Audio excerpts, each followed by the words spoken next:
देखो first question क्या था आपका। फर्स्ट क्वेश्चन था आपके पास x y equals to 180 HCF x y equals to 30 find the LCM x y. इसका मतलब ये हुआ कि आपके पास दो नंबर हैं x और y जिनका प्रोडक्ट कितना है 180 है और उन नंबर का HCF क्या है 30। आपको क्या फाइंड करना है LCM फाइंड करना है। क्या फॉर्मूला होता है आपका first number into second number equals to HCF into LCM यानी product of first product of number equals to product of HCF and LCM। तो फर्स्ट नंबर आपके पास क्या है x, सेकेंड नंबर y। अब HCF क्या है इसका 30, LCM फाइंड करना है आपको। यहाँ पे आप क्या रख सकते हो 180, तो यहाँ से LCM इक्वल्स टू आपके पास आ जाएगा 180 अपॉन 30 इक्वल्स टू 60। तो उनका LCM आपके पास क्या आ जाएगा 60 आ जाएगा। तो एक नंबर का क्वेश्चन है ये आपका। इसी के अंदर और में क्या है the decimal representation of 14587 upon 2 raised to the power 1 5 raised to the power 4 will terminate after how many decimal places। ये पूछ रहा कि कितने डेसिमल प्लेस के बाद ये क्या हो जाएगा टर्मिनेट हो जाएगा। तो देखिए यहाँ पे 2 raised to the power 1 है और यहाँ 5 raised to the power क्या है 4। अगर यहाँ पे 10 की पावर आपको कंप्लीट करनी है तो आपको क्या करना होगा 2 raised to the power किससे इंटू करना होगा 4 से नहीं 3 से 2 raised to the power 3 और ये 2 raised to the power 3। तो ये आपके पास हो गया 14587 इंटू 2 2 जा 4 2 जा 8 upon 2 raised to the power 4 into 5 raised to the power 4 14587 into 8 upon 2 raised 5 10 raised to the power क्या हो जाएगा 4।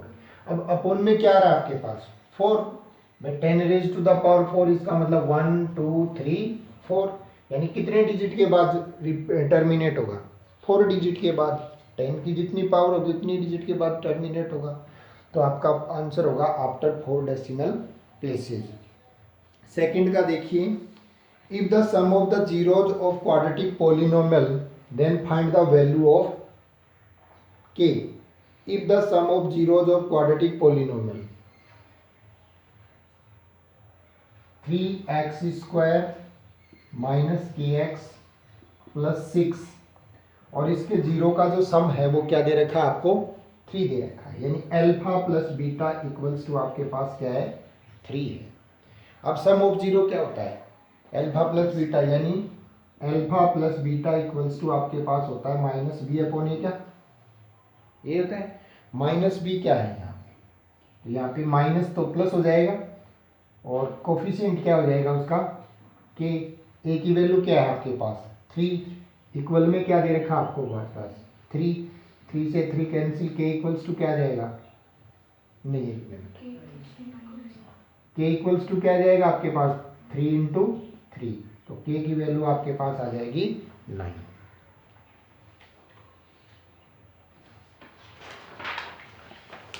अब देखिए अगला क्वेश्चन आपका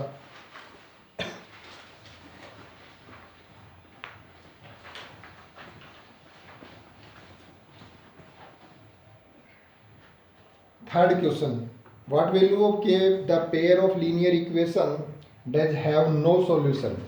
आपके पास है 3x plus Y equals to 3 6x plus k y equals to 8।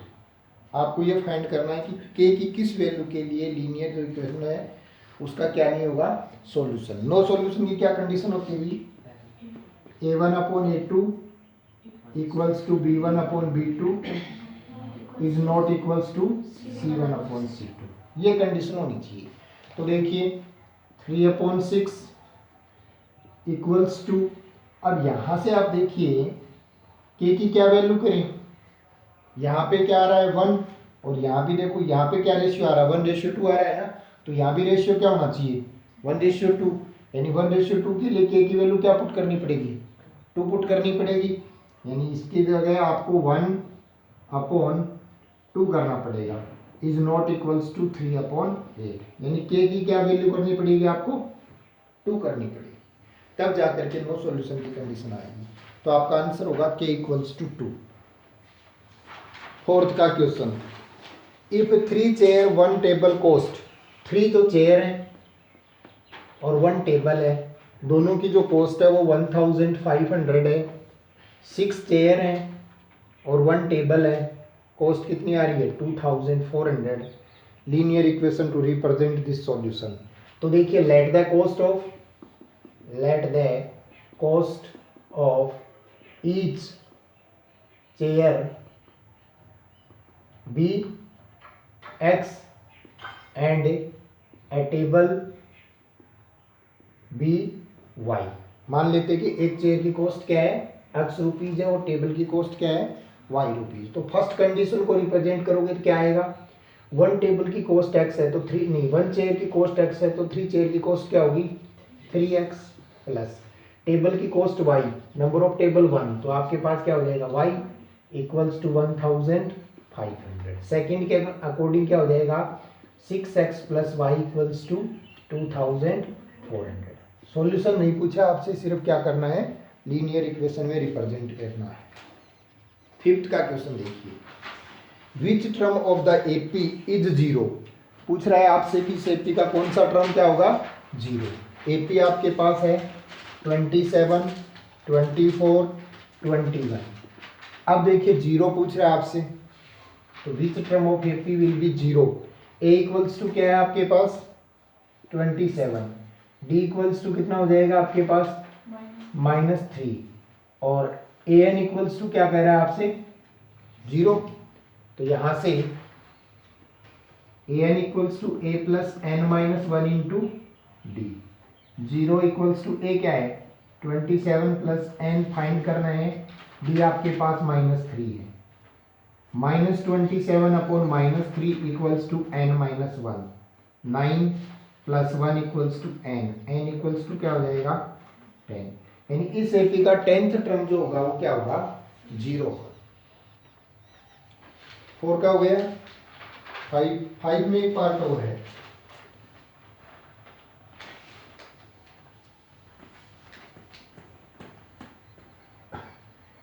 Fifth का सेकंड पार्ट क्या है, which in an arithmetic progression d equals to -4, n equals to 7, an equals to 4, a की वैल्यू फाइंड करवाइए आपसे।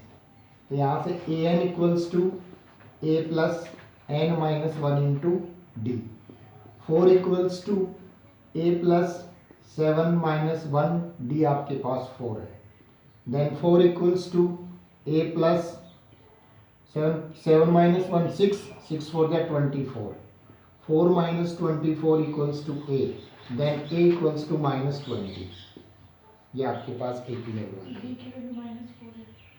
है,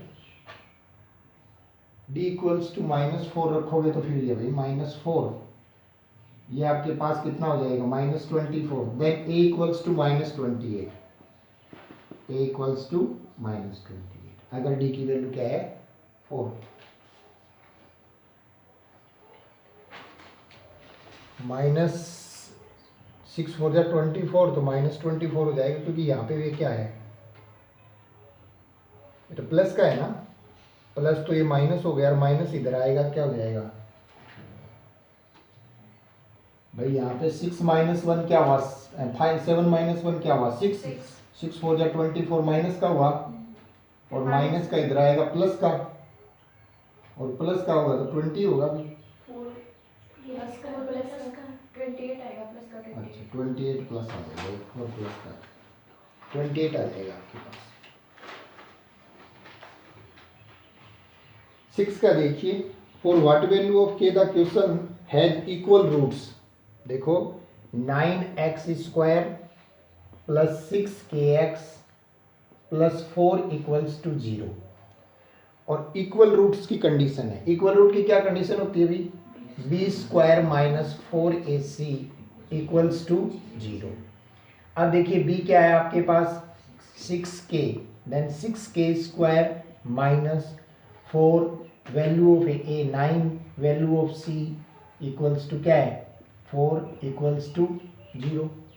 ये आपके पास हो गया 36k square equals to 9 four जा 36 फोर जा कितना होता है? 144 क्या?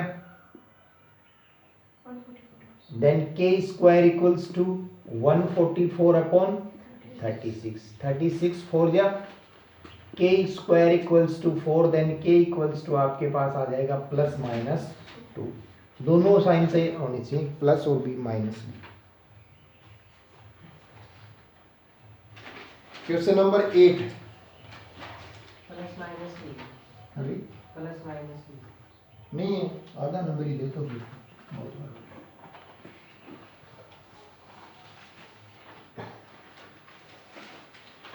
Question number 7, find the roots of the equation x square plus 7x plus 10 equals to 0।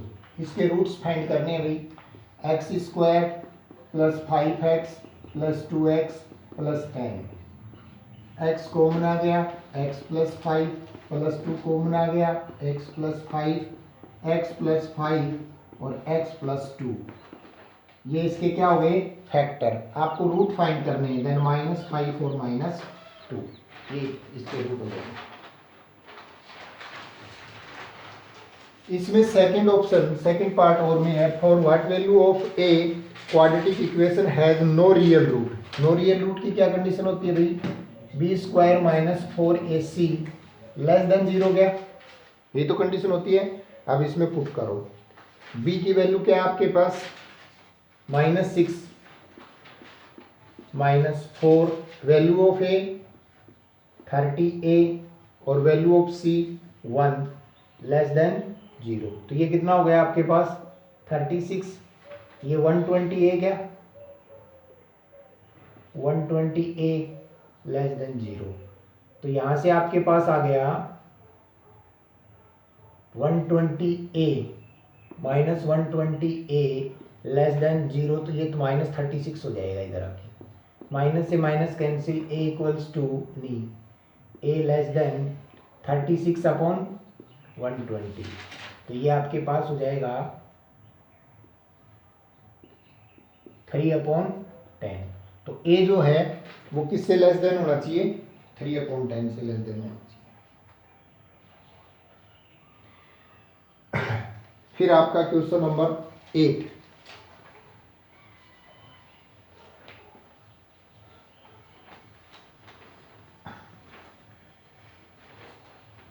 Question number 8 में देखिए आपके पास क्या है? ये सर्कल है आपके पास,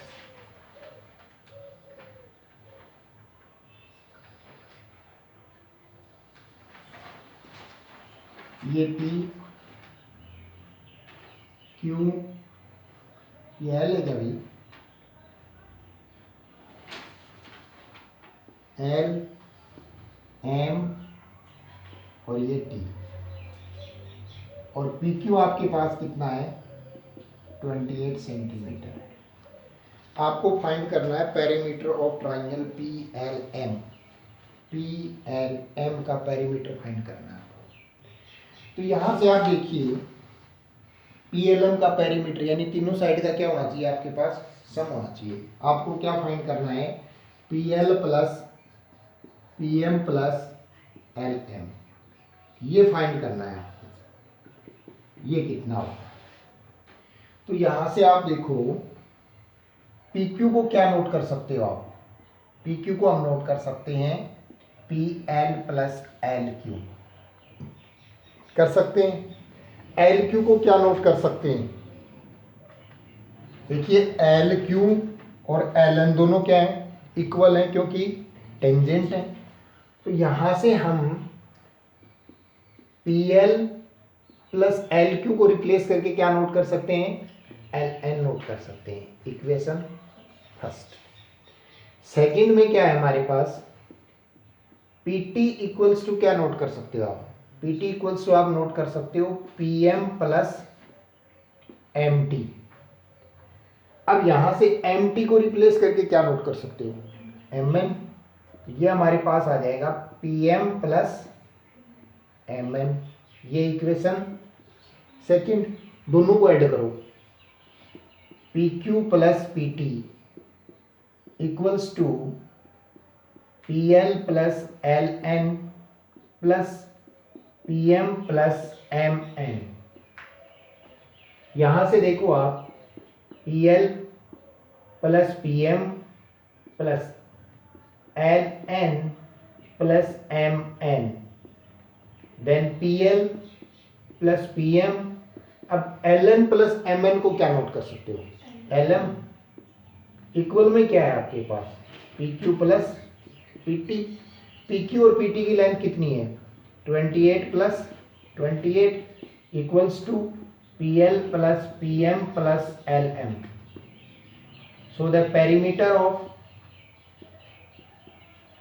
triangle P L M equals to 56। देखो कितना अच्छा क्वेश्चन है, 1 नंबर भी। Question number 9।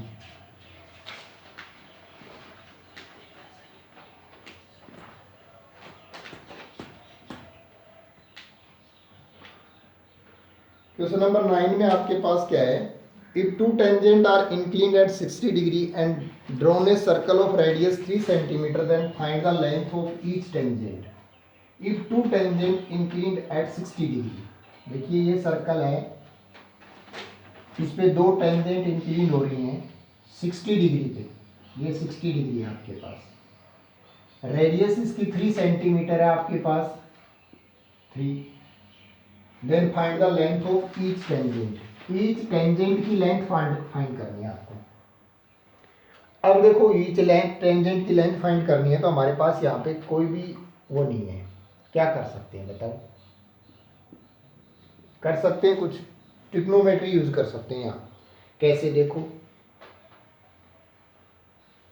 पहले तो ये दोनों ट्राइंगल सिमिलर होंगे, हमें तो लेंथ फाइंड करनी है तो सिमिलर करने की कोई जरूरत नहीं है यहाँ पे। तो ऐसे तो ये एंगल कितना होगा?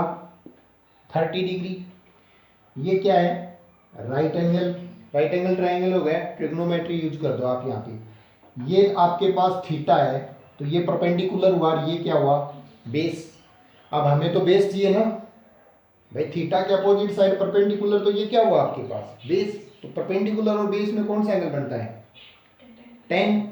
जब अब यहाँ पे आपके पास आ गया tan 30 degree equals to perpendicular upon base A B upon O B. tan 30 की वैल्यू बताओ? 1/√3 इक्वल्स टू ए बी क्या है? फाइंड करना है। ओ बी कितना है? 3 है। Then A B equals to आपके पास आ गया √3 A B equals to 3। Then A B equals to 3 upon √3। अब इसको जब आप सॉल्व करोगे रेशनलाइज से तो 3 अपॉन √3 तो ये आपके पास हो गया 3√3 अपॉन 3। 3 से 3 कैंसिल हो गया, क्या आ गया?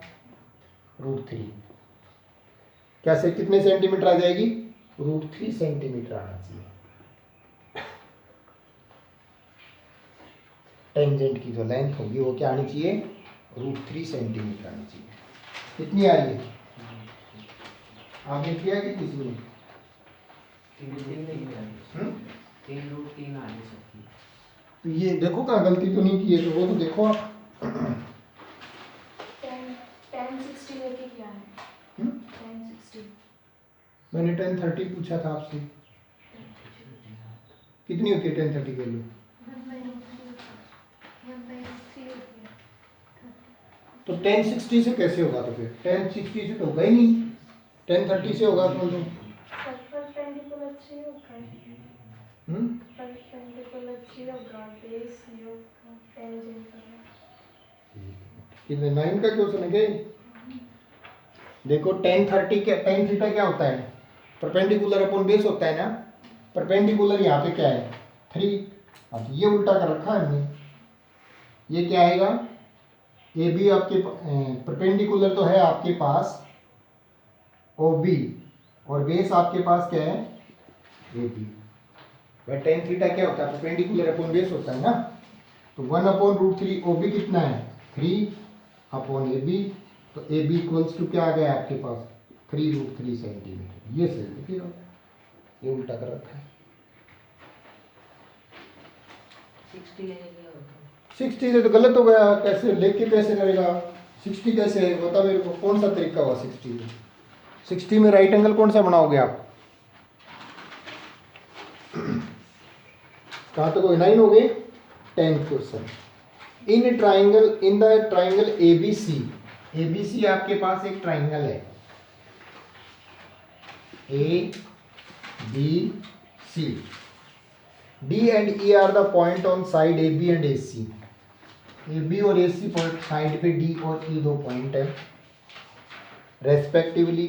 डी ई पैरेलल टू आपके पास क्या है बी सी है। अब D E parallel to B C है तो बीपीटी लग जाएगा आपका, बेस प्रोपोर्शनल थ्योरम। यहाँ से आपके पास देखिए ए ई जो है ए ई है 2 centimetre, A D 3 centimetre, B D 4.5 centimetre, C E आपको फाइंड करना है। तो बीपीटी लगा दीजिए आप, क्या आएगा A D upon D B, A E upon E C. तो देखिए ए डी क्या है 3, D B 4.5, A E 2, C E find करना है। क्रॉस मल्टीप्लाई कर दीजिए 3EC इक्वल्स टू 9 हो गया क्या, और यहां से EC इक्वल्स टू आपके पास आ जाएगा 3 centimetre. EC equals to 3 centimetre. 9 के क्वेश्चन में 2 पार्ट है, एक ही करना है। चलो एक बार ये देखो 9 में सेकंड का पार्ट देखो भाई। P Q is a tangent of to a circle with centre O. ये सर्कल है P Q is a tangent to a circle with centre O. Centre O है, इस पे कोई भी टेंजेंट है P Q, P Q. If triangle O P Q, O P Q ये triangle है, इज एन आइसोसेलिस ट्राइंगल, एक isosceles triangle है। देन ओ क्यू पी क्या हुआ, एंगल ओ क्यू पी पूछ रहा आपसे, O angle O Q P. अब देखो आइसोसेलिस ट्राइंगल है आपके पास, आइसोसेलिस ट्राइंगल है तो ये यहाँ पे राइट एंगल होगा और ये राइट एंगल होगा तो ये क्या होगा हाइपोटेन्यूज होगा। अब हाइपोटेन्यूज और ये साइड भी इक्वल हो नहीं सकती आपकी, रेडियस और ये तो इक्वल हो सकती है। तो रेडियस कितनी दे रखी है आपको, रेडियस दे रखी है ना इसकी, थीटा पूछा है आपसे, तो ये दोनों साइड इक्वल हो जाएंगे आपकी, और दो साइड इक्वल हो जाएंगी तो ये देखो ये तो राइट एंगल है आपके पास, ये राइट एंगल है। और आपसे पूछा है O Q P, O Q P, तो ओ क्यू पी तो आपका 90 डिग्री आ रहा है। Triangle O P Q, P Q is a tangent to a circle with centre O, O P Q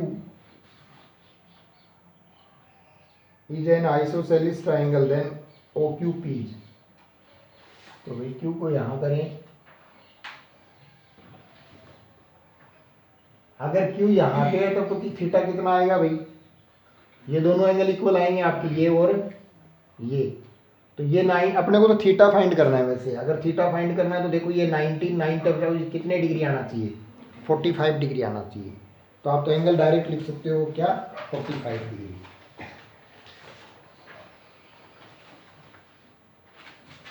आपको तो एंगल ये देखो नाम से कुछ नहीं है, तो एंगल लिख दो आप तो 45 डिग्री। 10 का देखो, इन द ट्राइंगल एबीसी हो गया 10 का। 11 में डायग्राम है जिसमें क्या रेशियो आएगा आपका 8:5। रेशियो नोट कर दो इसका।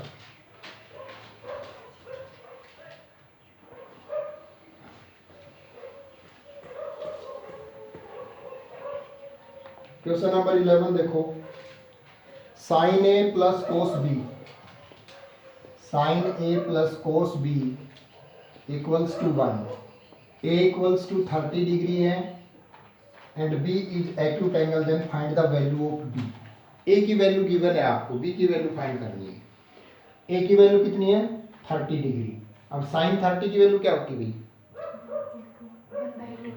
1/2, तो ये 1/2 plus cos B equals to 1, then cos B equals to आपके पास क्या आ जाएगा 1 minus 1/2, cos B equals to क्या आ गया 1/2। अब 1/2 कितने की वैल्यू होती है कोस में 60 की, तो यहाँ से आप नोट करोगे cos B equals to cos 60, cos से cos cancel, B equals to कितना आ गया 60 डिग्री आ गया। आपसे क्या पूछा है बी की वैल्यू, तो बी कितना हो जाएगा आपका 60 डिग्री हो जाएगा। क्वेश्चन नंबर 13 देखो, x इक्वल्स टू आपके पास है 2 sine square theta and y equals to आपके पास है 2 cos square theta plus 1, then find the value of x plus y। x plus y की वैल्यू फाइंड करनी है। देखो तो 2 sine square theta plus 2 cos square theta plus 1। अब यहां से इन दो टर्म से अगर 2 कॉमन ले लेते हैं तो sign square theta plus cos square theta plus 1, इसकी वैल्यू क्या होती है भाई 1 होती है। 2 इंटू 1 प्लस 1, तो 2 प्लस 1 इक्वल्स टू आपके पास क्या आ जाएगा 3 आ जाएगा। क्वेश्चन नंबर 14 देखिए, in a circle of diameter 42 centimetre, d equals to 42 centimetre है and arc subtend an angle 60 degree, theta आपके पास 60 डिग्री है at the centre with pi equals to आपको यूज करना है 22/7, then what will be the length of arc. अब देखो length of arc पूछा आपसे, क्या फॉर्मूला है लेंथ ऑफ आर्क का 2 पाई r थीटा बाई 360, ये लेंथ ऑफ आर्क का फॉर्मूला है। Then 22/7, value of r 21, theta 60 upon 360, 6 6 जा 360, 7 3 जा 21, 3 2 जा 6, 2 से 2 कैंसिल, आपका आंसर क्या आ जाएगा 22 सेंटीमीटर, यानी length of arc will be 22 centimetre हो जाएगा आपके पास। क्वेश्चन नंबर 16 देखिए, 15, 12 solid sphere of the same ready, 12 solid sphere,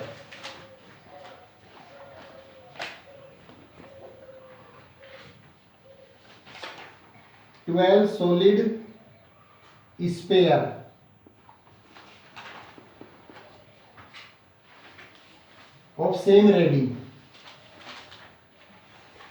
are made by melting a solid metallic cylinder of diameter, cylinder से बनाए गए हैं आपके, डायमीटर इसका 2 है और हाइट 16 सेंटीमीटर है।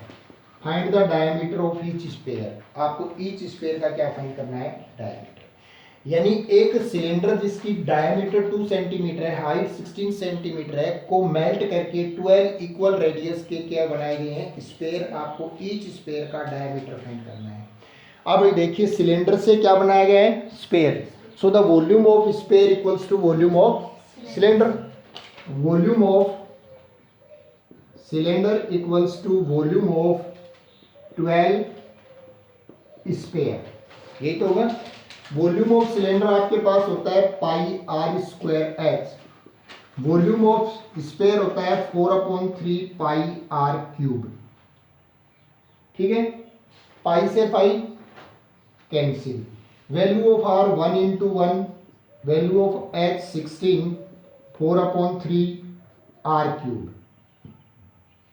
अब यहां से देखिए r फाइंड करेंगे, then r cube equals to 16 into 3/4, ठीक है, r क्यूब इक्वल्स टू कितना आएगा 4 4 दिया 16, r क्यूब आपके पास आ गया 12 आ गया, ठीक है क्या 12 आएगा क्या, 1 इंटू 1 हो गया, ठीक है 16, 3 4 4 दिया 16, r क्यूब इक्वल्स टू 12 आएगा। कितना आएगा आपका r क्यूब 12 स्पेयर अच्छा 12 से इंटू नहीं किया, इंटू में क्या करना है 12, क्योंकि ये एक का ही हुआ ना, तो इंटू में 12, तो ये 12 कहाँ चला जाएगा, R cube equals to 12 upon 12, तो आर क्यूब इक्वल्स टू क्या आया 1, देन आर इक्वल्स टू 1, और आपको डी फाइंड करना है ना, तो डी इक्वल्स टू 2 सेंटीमीटर आ गया, यानी स्पेयर का जो डायमीटर होगा वो 2 सेंटीमीटर होगा। ये कैसे किया तो रेडियस पूछा ही नहीं है, 2 नंबर 1 नंबर का आधा नंबर, रेडियस तो पूछा ही नहीं आपसे।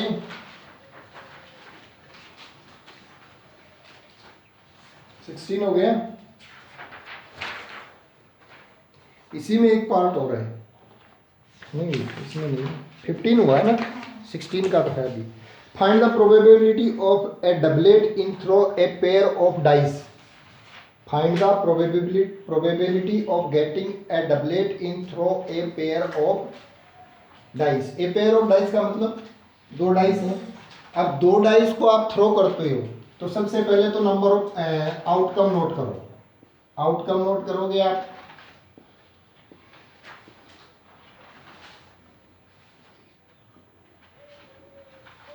One two three four five और 6, 1 2 3 4 5 और 6, 1 1, अब 1 1 हो गया, एक साथ साथ करते चलते हैं, डबलेट आ गया, 1 2 1 3 1 4 1 5 और 1 6, 2 1 2 2 डबलेट हो गया, 2 3 2 4 2 5 2 6, 3 1 3 2 3 3 3 4 3 5 3 6, डबलेट क्या है इसमें 3 3, 4 1 4 2 4 3 4 4 4 5 4 6, डबलेट आया क्या 4 4, 5 1 5 2 5 3 5 4 5 5 5 6, क्या है डबलेट 6 1 6 2 6 3 6 4 6 5 6 6, क्या है डबलेट 6 6, डबलेट का मतलब होता है सेम नंबर 2 टाइम।